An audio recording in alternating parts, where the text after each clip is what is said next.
Stopping juvenile crime, concerns over a pilot program that aimed to keep Baltimore youth out of trouble. The findings of a report by Baltimore's independent watchdog.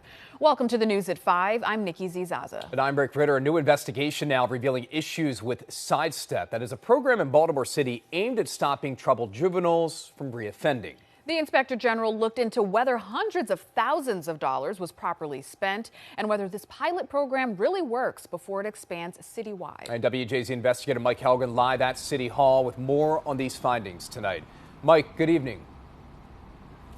Good evening, Rick. Good evening, Nikki. Every penny counts in the city's budget these days, and the Inspector General found hundreds of thousands of dollars was spent and not given to the state for reimbursement. Also, more than $20,000 was spent to evaluate this program, but the city didn't provide access to critical people and data to do so.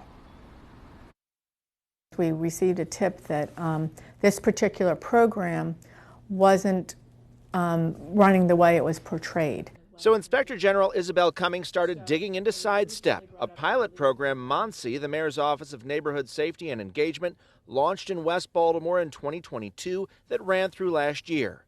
Sidestep aimed to help first-time juvenile offenders with an alternative to the justice system and involved 51 youth, ages 17 and younger, charged with minor offenses like shoplifting, larceny, and misdemeanor assault.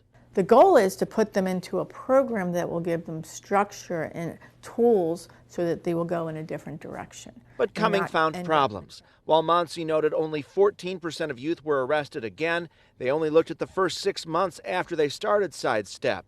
The Inspector General found beyond 6 months the number jumped to more than 40%, and the investigation revealed frustration from police.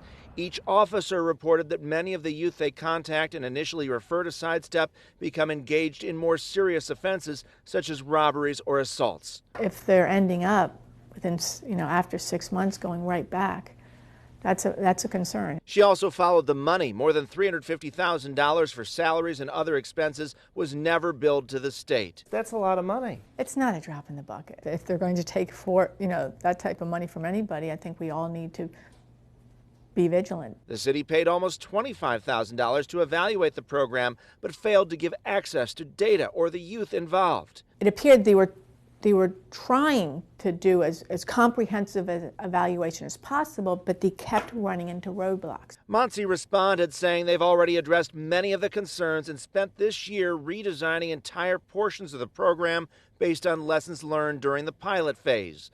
MONSE says they now have stronger oversight and better tracking of whether juveniles reoffend. Are there any follow-ups planned in this? Yeah, it's an ongoing investigation.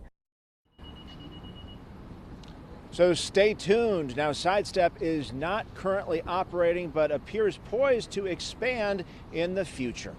Reporting live in your corner, Mike Helgen, WJZ. All right, Mike, thank you.